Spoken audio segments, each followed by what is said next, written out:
Assalamualaikum warahmatullahi wabarakatuh.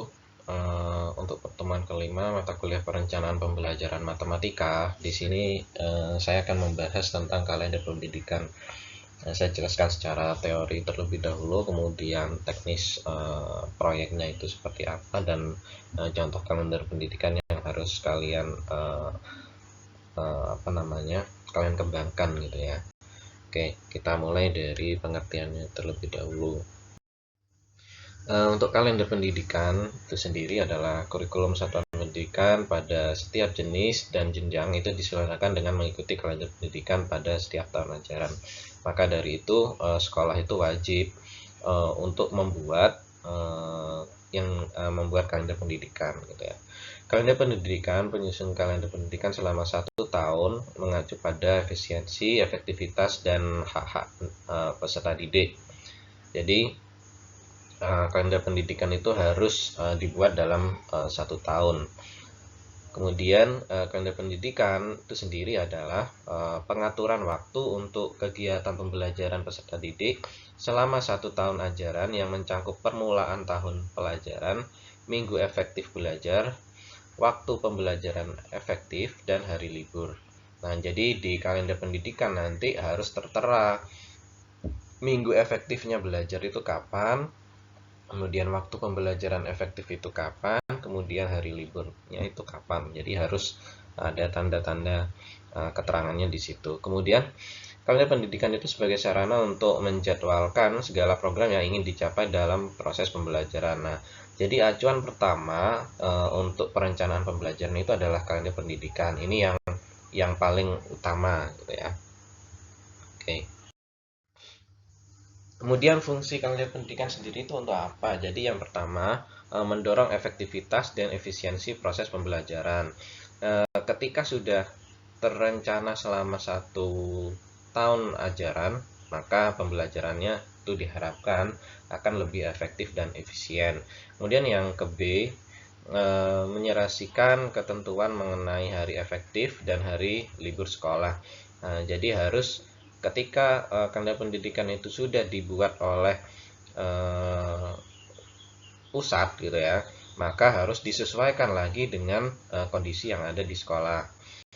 Kemudian yang C, pedoman penyusunan program kegiatan pembelajaran. Nah, untuk program-program kegiatan pembelajaran seperti UTS, UAS itu harus juga mengacu pada kalender pendidikan yang sudah dibuat. Kemudian yang D, pedoman bagi guru untuk menyusun program tahunan, program semester, serta membuat silabus maupun RPP. Nah, jadi semua program tahunan ini tidak bisa dibuat kalau kalender pendidikan ini masih belum selesai dan seterusnya gitu ya. Oke.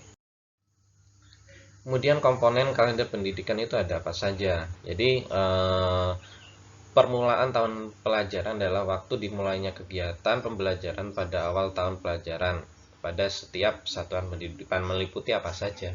Misalkan dalam kalender pendidikan selama 1 tahun itu mulai dari penerimaan siswa baru.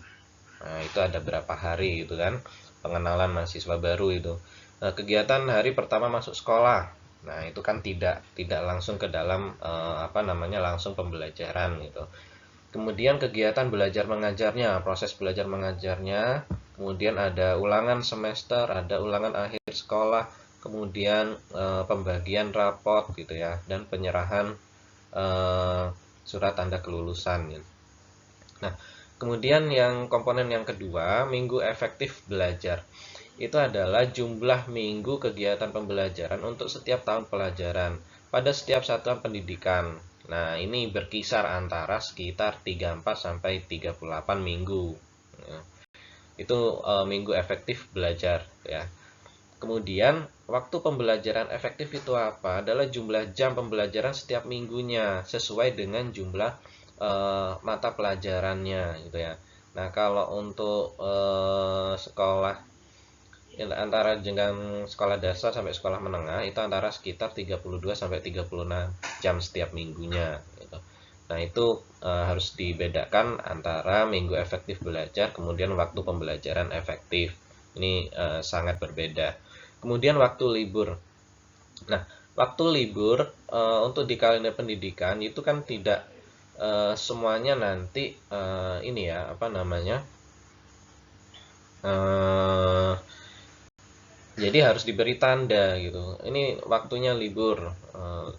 Waktu libur itu adalah waktu yang ditentukan untuk tidak adanya kegiatan pembelajaran sama sekali itu. Terjadwal pada satuan pendidikan yang dimaksud. Jadi di sekolah itu sudah tertulis waktu liburnya itu kapan gitu ya. Misalkan jeda tengah semester itu ada libur gitu ya. Jeda antar semester, nah itu libur semester satu gitu misalkan. Kemudian libur akhir tahun pelajaran ya. Kemudian ada lagi libur keagamaan, ada lagi libur umum dan lain sebagainya gitu. Nah, jadi itu. Kemudian alokasi waktu sendiri ya. Nah, alokasi waktu di sini misalkan yang pertama ada minggu efektif belajar. Nah, ini harus nanti mahasiswa menganalisis ya, minggu efektif belajarnya itu ada berapa minggu gitu. Nah, inilah yang nanti digunakan untuk kegiatan pembelajaran efektif gitu.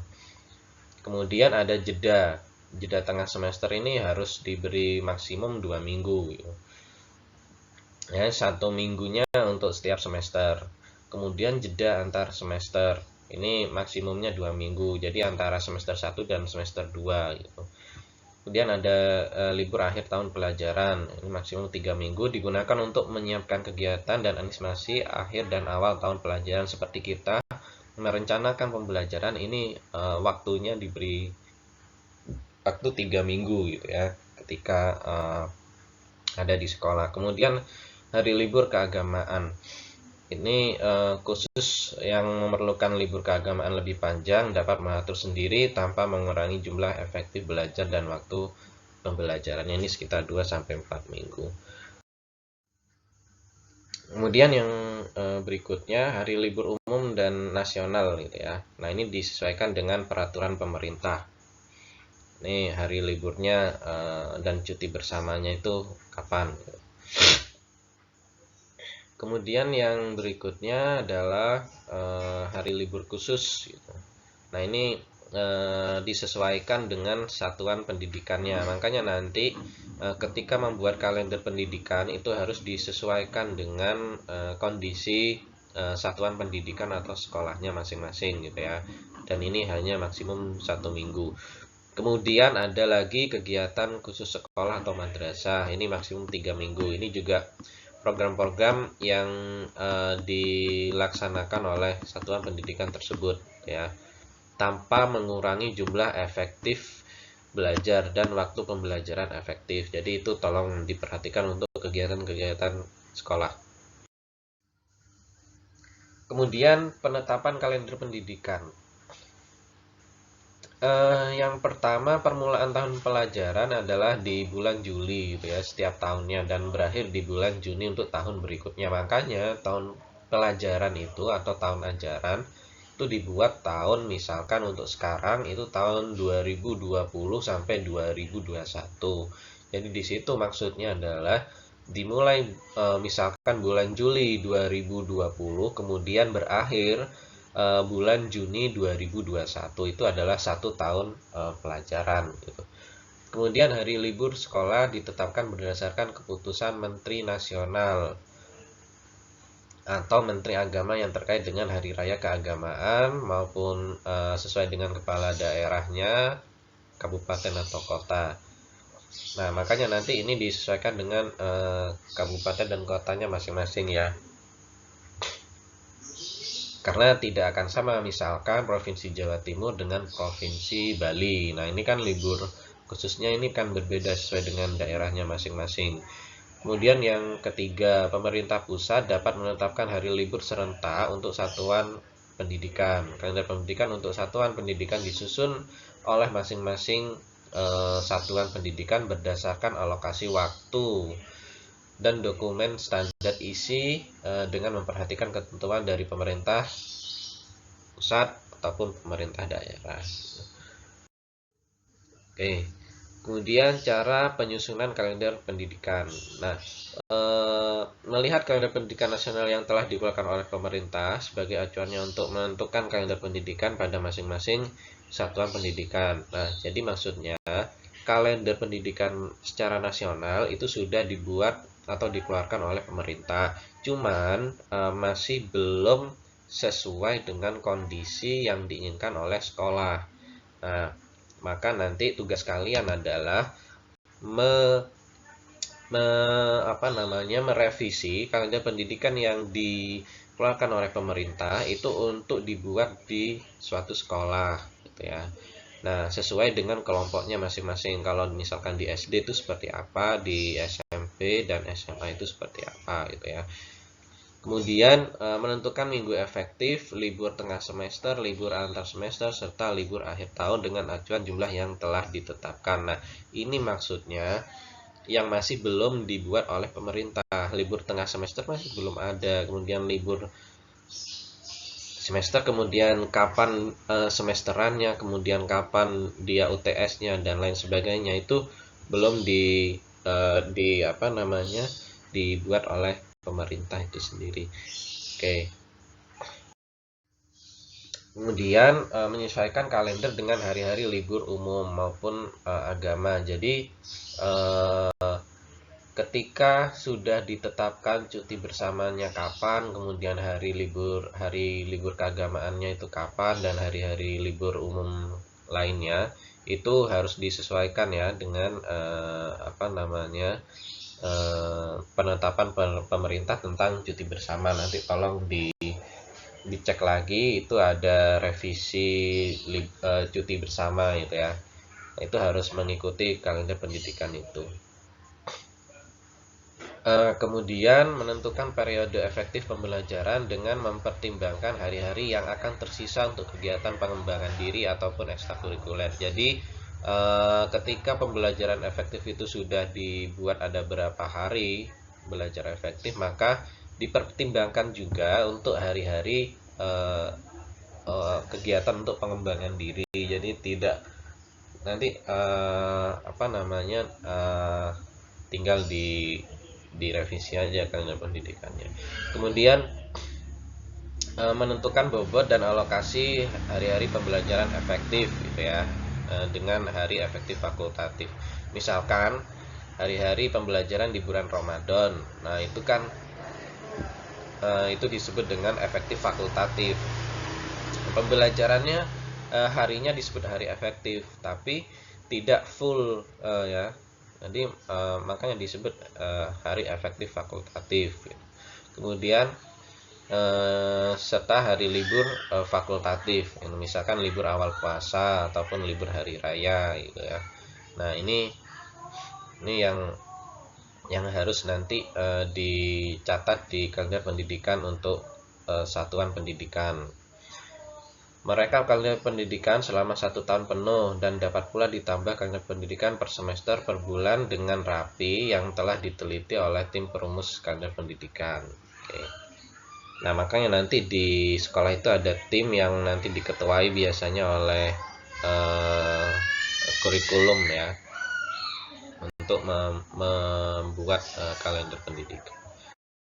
Oke, nah ini adalah contoh untuk kalender pendidikan di Kemenak Jawa Timur gitu ya, untuk tahun pelajaran 2020-2021 yang dikeluarkan resmi oleh pemerintah. Jadi bentuknya seperti ini yang disebut dengan kalender pendidikan. Jadi ada bulan Juni tahun 2020, kemudian sampai terakhir pembelajaran itu adalah bulan Juni 2021. Kalau dimulainya Juli ya, ini kan mulainya Juli ya, kemudian berakhir di bulan Juni 2021. Setelah itu ini hanya libur semester ini untuk anak sekolah antara Juni sampai Juli. Nah, di sini sudah dibuat keterangan-keterangan LU itu apa, kemudian libur hari raya ini ya, LHR itu apa, kemudian LHB libur hari besar dan lain sebagainya. Nah, ini Ini yang sudah dibuat oleh Kemenak, kemudian nanti disesuaikan dengan kondisi sekolah. Apakah sekolah langsung mengadopsi dari punyanya Kemenak Jatim, itu silahkan, itu sesuaikan dengan kondisi sekolahnya masing-masing gitu ya. Yang jelas untuk UTS, UAS, kemudian penulisan rapor dan lain-lain itu harus harus ada gitu. Nah, ini adalah libur hari besar ya, libur hari besar dan cuti bersamanya gitu. Nah, ini silahkan nanti disesuaikan gitu ya. Oke, dengan kondisi sekolahnya. Oke, itu terus kemudian sehingga di sini akan tertulis semester ganjil ada 130 hari efektif gitu ya. Kemudian yang genap itu ada 120 hari. Hari efektif fakultatifnya hanya 3 hari. Nah, untuk yang ini sendiri apa namanya? eh yang Kemendikbud ya, ini yang dibuat oleh Kemendikbud, ini masih sifatnya umum. Nah, ini sifatnya masih umum, belum ada berbeda dengan Kemenak tadi. Kalau Kemenak itu sudah ada UTS-nya kapan, UAS-nya kapan gitu ya. Nah, ini sifatnya lebih umum lagi gitu.